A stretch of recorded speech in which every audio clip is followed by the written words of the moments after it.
Buy some land, they said. Start growing your own food and your own vegetables. It'll be better for you. It can be more self-sustainable, they said. Well, they said, but some of us made the mistake of thinking it was easier than it really is. So we had epic fail with the beginnings of our garden this year. So I'm going to share with you some of our garden don'ts that we learned this year and with the plans that we have next year, and hopefully to have better success. So I'll take you on a tour on what it looks like now and share with you what we had in the beginning earlier this spring. We did not expect the weeds to be so strong, but Mother Nature shouldn't challenge Mother Nature. So let's take a look and see what has happened since our videos in April.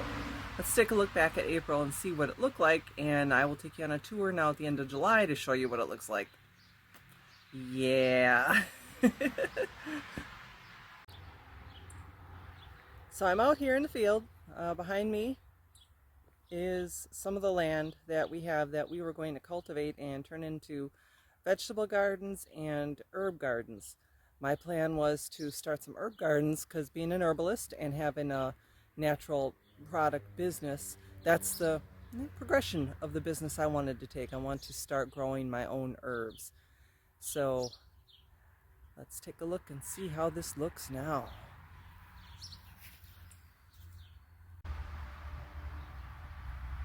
So this is the land we have. A lot of prairie.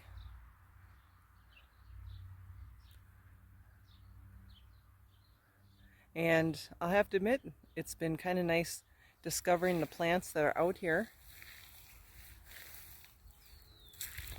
We have a lot of prairie milkweed. We have some pricker stuff. I haven't researched that one yet. These are from the dandelion family. And coming down to the piece of land that we had cultivated and we thought we were going to grow our vegetables. And from the video we had in April, this is what it looked like back in April after we had got done cultivating and chopping all the weeds down. And now, 2 months later, this is what happened. Everything was nice and clear. This was part of the area we had nice and clear. As you can see, the weeds came back with a vengeance. With some lovely yarrow plant in there though. So we took a look at a video and this is what we're doing now, getting prepared for next year. We're using the tarp to clear out this plot and the boards we have along the side. For next year, we're going to lift those boards up and turn this into a big giant raised bed. I'm gonna have to bring in some soil. It's another thing we have to do is get our soil tested to see what kind of nutrients we might need to add. I've got mulch going. You have to excuse the airplanes up above. It's the EAA week in Oshkosh, which is about 20 minutes from here. But as you can see, the weeds came back with a vengeance. We're going to do probably 2 more beds like this. We're going to kill off all the weeds and bring in some dirt and make some raised beds for next year. A little late for this year. Just going to stop and do an herb check.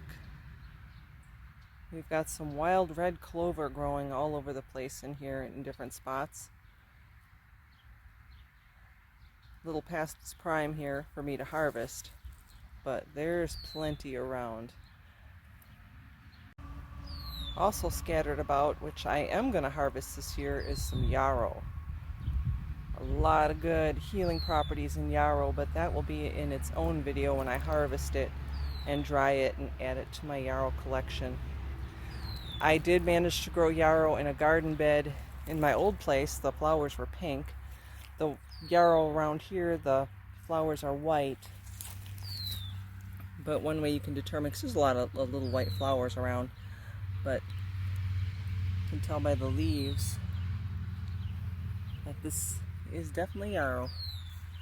But that's for another video. And here we are toward the back of the land,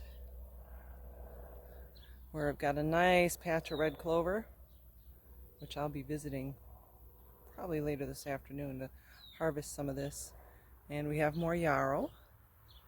We also have our pear trees. We didn't quite harvest the pear trees like we wanted to last year. We missed it. This year, we're not going to miss it. But I'm happy to see, even with the dry weather, we do have some fruit growing. And we have some apples. Last year, we actually did manage to harvest some of the apples. And that is a canning don't video. I thought, oh, all these apples, I'm going to can some apple pie filling. However, I forgot to add the lemon juice. And for canning, you need to have a certain acidity that I forgot to add. So, spent a week eating apple pie filling last year. But so that's another video. That's a canning don't video. This is the garden don't video. So, okay, this last one I'm going to share with you. I thought for sure it's a smaller bed. I spent a day out here digging away, ripping stuff out, digging up roots. I had it all cleared out. I had it rototilled, ready to go. I planted my herbs and thought we were good to go. Well, let's take a look here. I was so proud of myself back in May. I had cleared out all the weeds and rototilled it, got it all ready and looking nice, ready to plant. Unfortunately, the weeds had other plans for me. In fact, all I think I did was make them stronger. But we have other plans for this piece of land for next year. So I'll show you what happened. We're going to see just how well that worked out. Yeah. Probably don't need to tell you that that is not what I planted. No.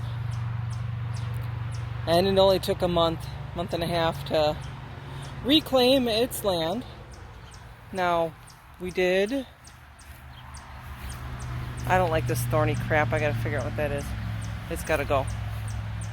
Got some wild asparagus in here. We did enjoy some wild asparagus for dinners a couple of times.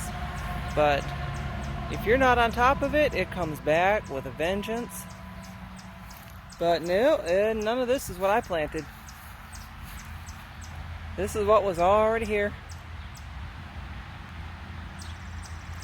So, suffice to say, this one didn't work out either. But another lesson in soil, as you can see, it's surrounded by pine trees.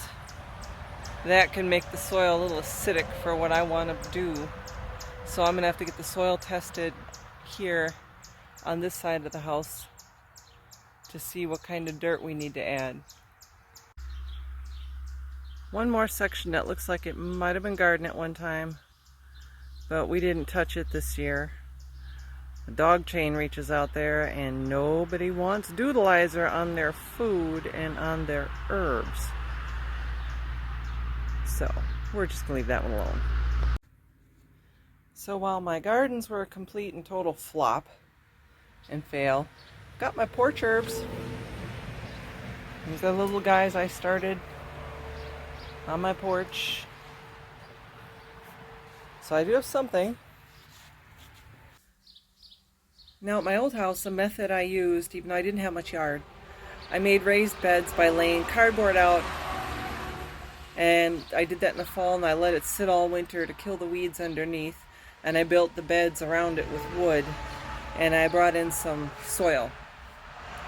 There used to be a city shop where we could get free mulch and free soil, so I went and got some of that free soil. Even though it was crap, I was pulling like socks and whatnot out of it, but the plants loved it. My garden thrived there.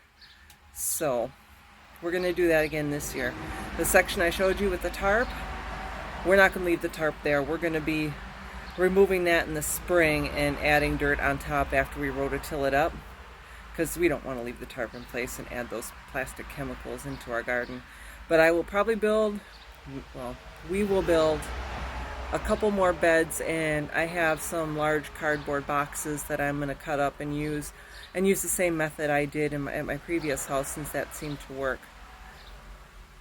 I'm also going to do that with the little bed out back and research what plants like the acidity of the soil.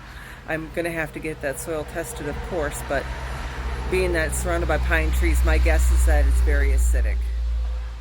So don't make the same mistakes we do, and don't think that it's as easy as it looks, because it's not. Some people have a green thumb. I do not. I got to learn everything the hard way. So that was the garden fails, the garden don'ts. Learn from my mistakes. And if you're out there trying to grow your own, or if you're a farmer, please don't be laughing too hard at me if you're a farmer. But we can do this. We can do this.